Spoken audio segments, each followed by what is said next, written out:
All right.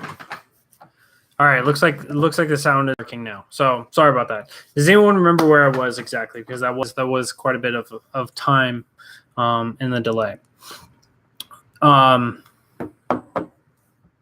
Oh, we were talking about borders. So, with opening up the voting registration, right? You're now going to enable more people who come here illegally that say, look, I have more friends, I have more family that wants to come here illegally. And so they will help enable borders are immoral. We'll get into that. But they will help open up the lines for borders to be removed or to increase the porousness of them and allow for more people to filter into our country. That's going to be a huge fundamental issue in the long run, because even anarcho-capitalists, even even the originalist of the idea that borders are immoral, right? If we go all the way back to 2012 or 2013, I forgot which, Bernie Sanders was quoted during an interview, video proof of him saying, I'm not in favor of open borders. Open borders is a Koch brothers thing. It's a right-wing ideology. And this is because both sides, right, the right and the left, both want to say anarchists are not on our side. They're on the opposing side. So Bernie Sanders didn't want to take it, and the Republicans don't ever want to take it. Both sides for a long while were in favor of borders. Now Democrats are seeing there's a new voter base. They're saying, look, we can get more votes. We can come to power. We can do as we see fit. So they're advocating for this. The original idea of open borders that came from the capitalists, the anarcho-capitalists, if you will, the anarchists. The idea is this came from Milton Friedman. He was one guy that spoke about this. I'm not saying that it came from him. The idea is that you have to remove basically any incentive. So you have to remove the welfare state. You have to remove entitlement systems. You have to remove like any healthcare providers. Anything being provided by the government needs to be taken out and thrown away to where it is only being ruled by the society around you, right? So push everything back to the state level, and then the state level just tie up their hands and don't allow them to provide anything else. That way, anyone that comes in this country has to provide for themselves, has to live off their own means and be able to provide for themselves. And then also another thing that has to happen in order to make this a functional idea within the anarchist society is that the federal government has to, and the state governments have to stop the war on drugs and stop these different wars, the war on poverty, the war on drugs, the war on terror, any kind of a war that they're facing, whether it's domestic or foreign, they have to stop fighting these, because you don't want to incentivize people to come here with bad intentions from, say, like a war, right? If we took people from Yemen right now, people are still quite upset over us bombing their school bus with the 50 lives that were taken from that attack. People are still upset about that. They come into the country, they will promote terror, they will attack people, they will attack us the same way that we have attacked them in their country. That's a problem, right? You want to have positive relationships with everyone around the world. That's something that anarcho-capitalists are in favor of. This is something that most libertarians are in favor of, right? You don't just get involved with, you don't just intervene with any country and every country out there. You realize you have enough problems in your own country and you start solving those, and you don't solve other people's problems for them. When it comes to, I'll answer that question in a second, Irish. When it comes to the war on drugs, right? There's no justification on the government actually criminalizing people for that. Criminalizing drugs and saying, look, whatever you ingest, whatever you put into your body, that is horrible, that's disgusting, and so therefore we're going to have to throw you into a cage. That's an immoral system. That's an immoral ideology to control somebody else's conduct in their own lives. That doesn't say that drugs are a good thing. That doesn't mean that everyone should go out and do drugs, but it's just a matter of society should not be throwing people into cages because they do drugs. So if you remove the war on drugs, there's no longer a black market. There's no longer an incentive for people to mule in their drugs. There's no need for them to bring in their coke and marijuana, heroin, fentanyl, any of these drugs. None of those drugs would have a necessity to come in here because now they're legal, because now no one has a crime.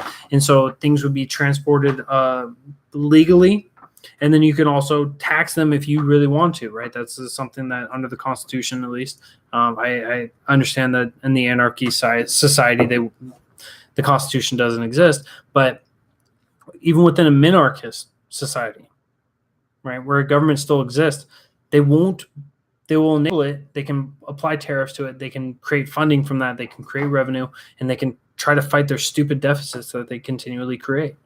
The question was how bad is the world if the U.S. doesn't defend certain values worldwide?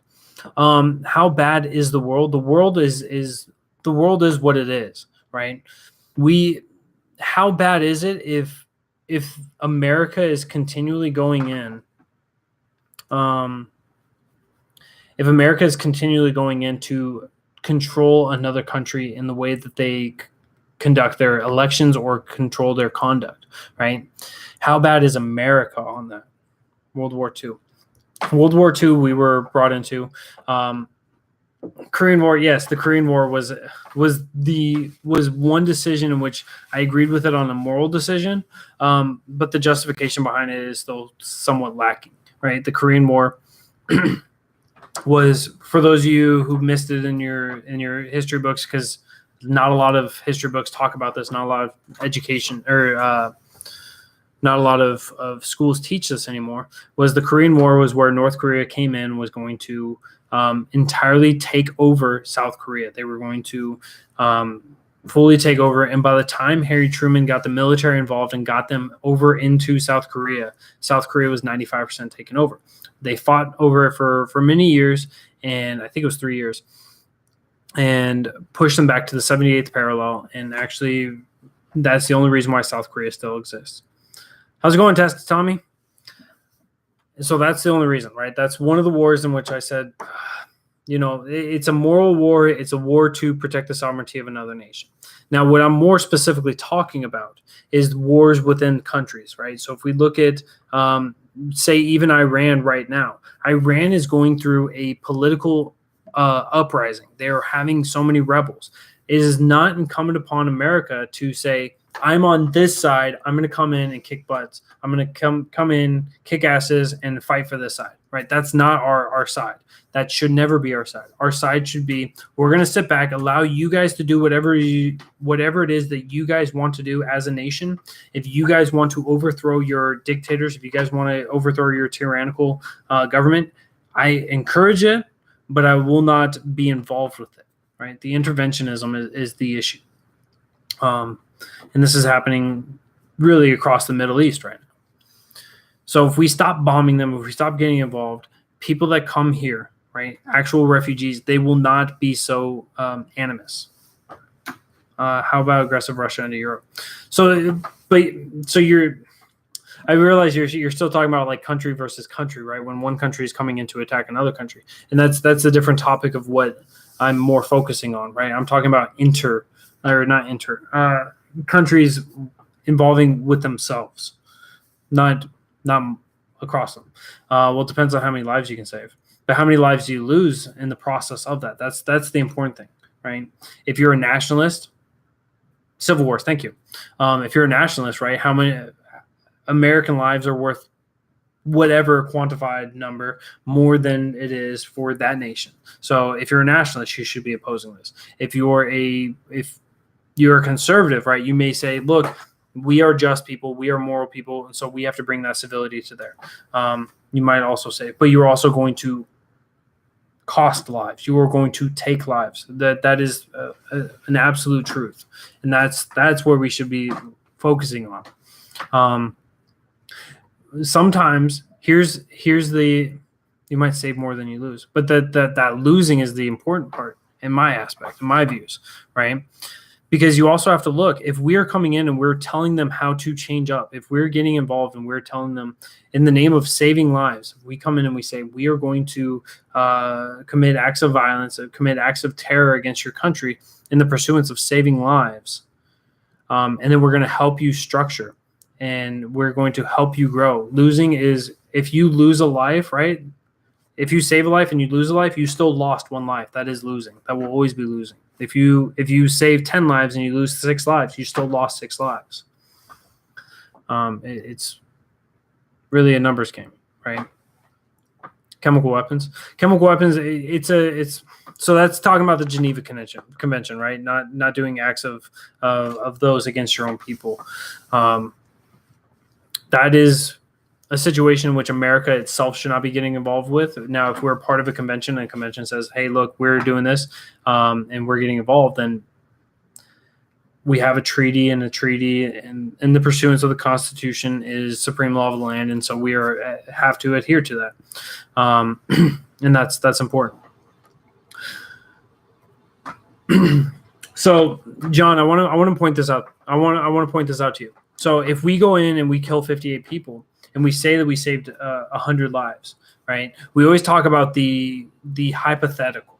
We always talk about the hypothetical of how many lives are saved, right? This is a common fallacy for a lot of statistical thinkers, or for a lot of thinkers. I wouldn't say statistical thinkers, but a lot of thinkers. You come in and you save a hypothetical 10, but you cost 6. You say, well, we saved 10. That 10 is not determined. That 10 is an arbitrary number. That 10 is not a for sure thing. Bombs on Japan. This was a really good discussion we had on Liberty in the South. So if you guys go on to facebook.com, you guys go find Liberty in the South. We had a big discussion about this, and it was about the 2 bombs, Nagasaki and Hiroshima. And so it was a hypothetical number. It was a hypothetical number that we're going to save 1 million people. Now, there was already discussions of a surrender that was being murmured about in Japan. Eisenhower in 1963 even said, hey, it was a horrible idea for us to commit those, or to drop both of those bombs. They were already on the path to surrendering. And it's not clear, while the intelligence said that we would hypothetically be saving the lives, we don't know when they would have surrendered, if the lives would have been saved, if we would have been saving Japanese lives, and when they're ever. But the murmurs were happening, so it's not clearly not happening. It was clearly a discussion that was happening, and it was well documented, and it's something that's being missed. Yes, hindsight, absolutely. But even the hindsight, right? The hindsight is the hypothetical. Everything here, right? We're talking about these lives are saved, these lives were not saved. A lot of these things are hypotheticals. They're not clear, objective statistics, and that's one of the issues, right? You say you saved 10 lives. Were those lives going to be actually taken? That's where another issue comes in, and that's one of the fundamental ideas around the interventionism. If we get involved and we're stuck in a country for, say, 17 years in Afghanistan, how many lives have we taken? How many lives have we not saved? How many lives have we saved? How many lives would have been taken or would have not been taken?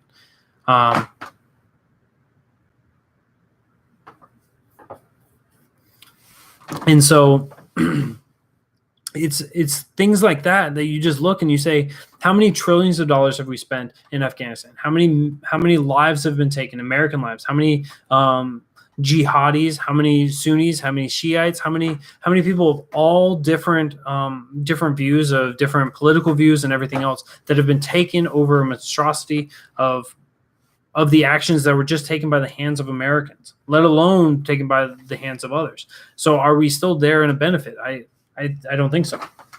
I really don't think so. For sure, saving 10, losing 6. I don't think so. If you're referring to the Afghanistan thing, I don't think so. It's also about the idea that we go in and we baby these countries. When we have our involvement in Afghanistan specifically, this for Iraq and Afghanistan, there are many members of the military that have been over there. When was the last time we had a war that had anything to do with saving lives? Probably the last one that had congressional approval. But when it comes to this, right, the American military troops are sitting over there in these countries, Afghanistan and Iraq, and they're talking to the members. They're talking to the civilians. They're talking to the people there. And the people believe that it's America's duty to come in and save the day for them, and to help them have the liberty, help them be free from this tyrannical dictatorship. That's because we've become the helicopter parents. We become the helicopter parents, right? Oh no, baby's in trouble. Woo! We swoop in and we save the day. What would society be like if we never went in, right? We can run with a hypothetical that nothing would have ever changed, and they would have all just still been controlled, and they would have just succumbed to the power, and they would just keep on living out their needs with blinders on. Or eventually they can see the light and they can have their own political uprising. And we've seen some areas where that has been growing. And you said it has led to the least violent time in world history, but we're still at war with 13 countries now? Or we're at war with 0 countries right now. We're at war with absolutely 0 countries right now, because congressional approval has not been declared in accordance with the Constitution. So every one of these countries that we're involved with, which I believe is 13, when we went in there, right, with Clinton, with Bush, with Obama, and with Trump, those are all war criminals. They are all people that are committing acts of war without congressional authority, and so they are unbecoming of the Constitution. There should seriously be a discussion of articles of impeachment in order to restore the constitutionality of this country. But Constitution aside, constitutional republic aside, our constraints on the government aside, we are involved in wars that we have no ending to. What is the end goal for Iraq? What is the end goal for Afghanistan? What is the end goal for Libya? What is the end goal for Kenya? What is the end goal for Egypt? What is the end goal for Qatar? We are not in Qatar, amazingly enough. We want to be. There are so many countries out there that we are involved with right now in military conflicts that we have no idea when it will ever end, because we don't have objective standards when to end. We're going to end when terror ends. When will terror end? Well, we're committing acts of terror. We're causing people to grow in terror. We're causing the numbers of recruitments to go up. You kill 1 and they recruit 3. You kill 1, they recruit 5. You kill 1, they recruit 10. And you see this continuing to grow. And what we're looking at right now, and I have inaccurately stated this before, was that ISIS numbers are declining. No, ISIS is growing. ISIS has been continuing to grow. ISIS is growing in the underground. They are hiding, they're afraid, and they're growing out in other numbers. They're growing out, and there's other different groups that are becoming extremists that are becoming very animus against America and against this intervention. We are causing terror by being there. It is so blatantly obvious. And listening to somebody like Scott Horton understands, and he talks about these things so often. And so I would encourage anyone and everyone out there to go listen to Scott Horton, go listen to his podcast, go watch his YouTube videos. Scott Horton. You can go and learn a literal shit whack of information on what has actually been going on in the Middle East as a whole, right? And that will open your eyes to see just the tragedy that we are creating, the terror that we are creating, and it is no longer in the interest of America to be involved here. If President Trump wanted to save himself on this aspect, he should pull out. And he should say, this is not my war. This is not my conflict. It is not my issue. You guys can go back and you guys can figure things out on your own. You pull out. You allow them to have any views that they want to. And when they come to America and they attack, you attack that group. You don't go to war in that country. You attack that group. You have to focus on the actual party causing these conflicts, and we're not. And say what to Israel? Israel is a very interesting topic, right? Israel is an extremely interesting topic. I'm not pro-Israel and I'm not pro-Palestine. It is a weirdly interesting topic because right now Benjamin Netanyahu wants to demand that Palestine. Well, I'm not in favor of us intervening with them at all. Benjamin Netanyahu changed up the terms of the agreement in which he was trying to promote with the All right. See you, Duffy. Sorry I hurt your feelings. Benjamin Netanyahu changed up the agreements in which he had with the Palestinian people, of which he claimed he had with them. And now he wants to demand that they accept Israel as a Jewish state. Now, the issue with that is that there are actual Arabs, there are actual Muslims within the country. Palestinians are committing war crimes as well. Let's be honest. And by him changing up that structuring, right, there are people within his country. There are Israelis that are Muslim faith, that are not Jewish, that are already treated like third world people in a third world country, that are treated like lesser humans because of recently. Yes, absolutely recently. And they're treated horribly. They're treated egregiously, right? It is been viewed as similar to Jim Crow era here. No. So it's not a matter of the state, right? The state was something that they've been willing to accept since '88, I believe it was. Since '88, they were willing to accept Israel as its own state, and there's been many different parts of the negotiation.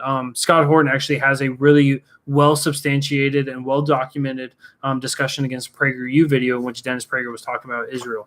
I would recommend watching that. But it's it's well founded. I'll send it to you, Irish. I'm not, like I said, I'm not pro Israel and I'm not pro. No, it isn't. You haven't even read it. Are you Irish? I'm really wanting to push back on your confirmation bias right now, because I think that you're accepting of one news source or one source of information because you agree with them so heavily, right? I agree with Dennis Prager on a lot of things, but at the same time, I also have to accept that sometimes people fall into that conscious bias, and that's really where it lies, right? I've listened to Dennis Prager. I've listened to both sides. So they have to agree that it's a Jewish state. And so that is actually hurting their own people within their country. And so that's why the Palestinians wouldn't do that. And there's been plenty of discussions, plenty of ground given by both sides in order to make these discussions happen. And Benjamin Netanyahu has recently been making the biggest points of contention that have been making it impossible for the agreements to be made. I'll send you the video though, and this is all doing of the invisible God to see if anyone realizes. I don't know. I'm not a huge religious person, but it's So the Israel thing, I don't want to be involved with it. Let them do what they're going to do. I'm tired of us sending money to all these different countries. I'm tired of us sending weapons to all these other countries. I'm tired of us just getting involved with these things, and we're enabling all of this war and terror. I get along with my neighbors no matter what their religion, creed, or race. Yeah, no, exactly right, Lynn. That's how we should all be, and that's it. Must read the book to find out misconception. I have read the book. I've read the book a couple times. I read it when I was younger. I read it when I was like 13 or 14. That was when I was like a huge anti-theist, but it's fine. If we're going to stop with one country, we need to stop with all countries. That is needed. So if California was saying, look, the rest of the countries, if you think God is lying, no, I didn't say that. If California said that you will all declare us as a progressive state, as a socialist state,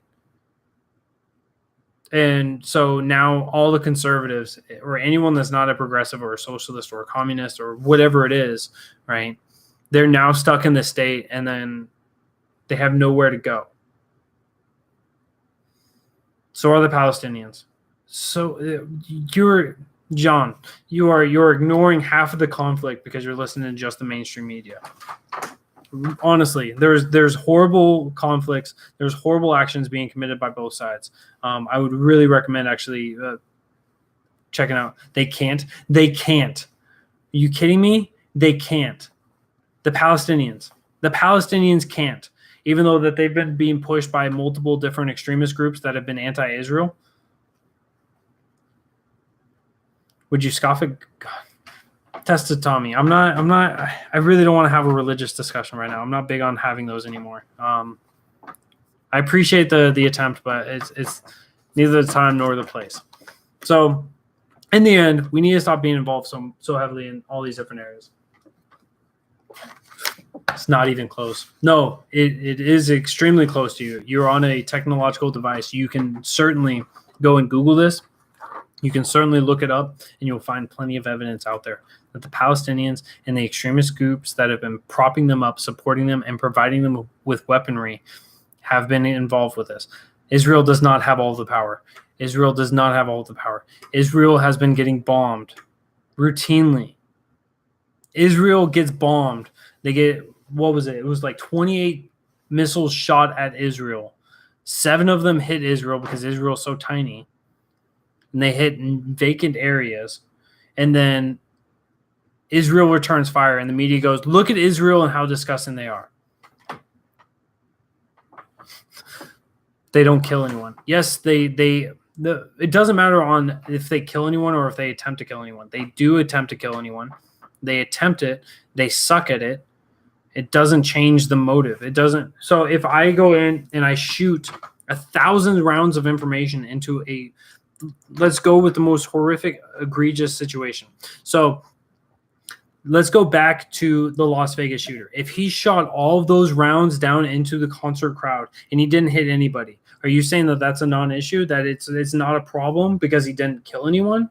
Or are you going to be on the objective side or the moral side and say, look, that man was trying to kill somebody, but they can't, but Israel can murder?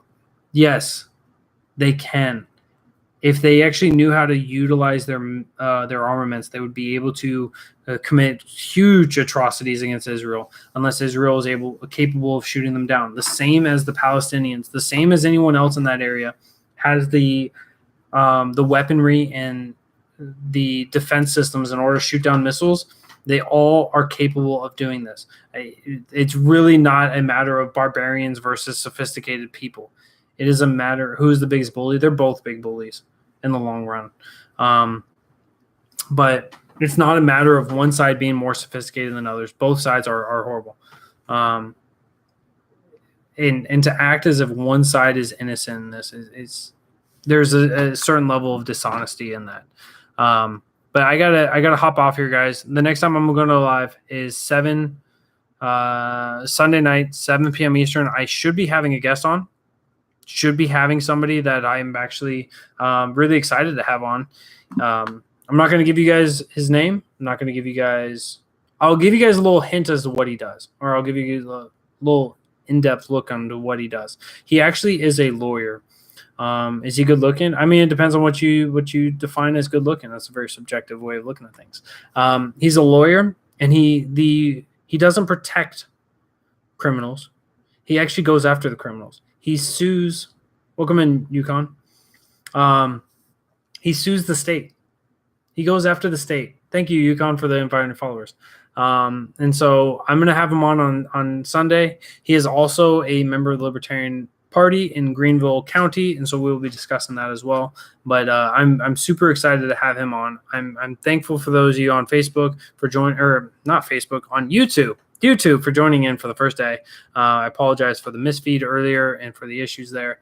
Thank you all for joining in. Thank you, everyone, for the super hearts. Thank you, Irish. And I will send you that video. I know that we disagree on this one. I know we disagree on a lot of things, and that's okay. But I'll send it to you guys all. And thank you guys for joining in. I'll see you guys Sunday night, 7 p.m. Eastern. Have a great night. Don't drink and drive or ride with those who do. You have family and friends who care about you and love you deeply. All right. Y'all have a great day.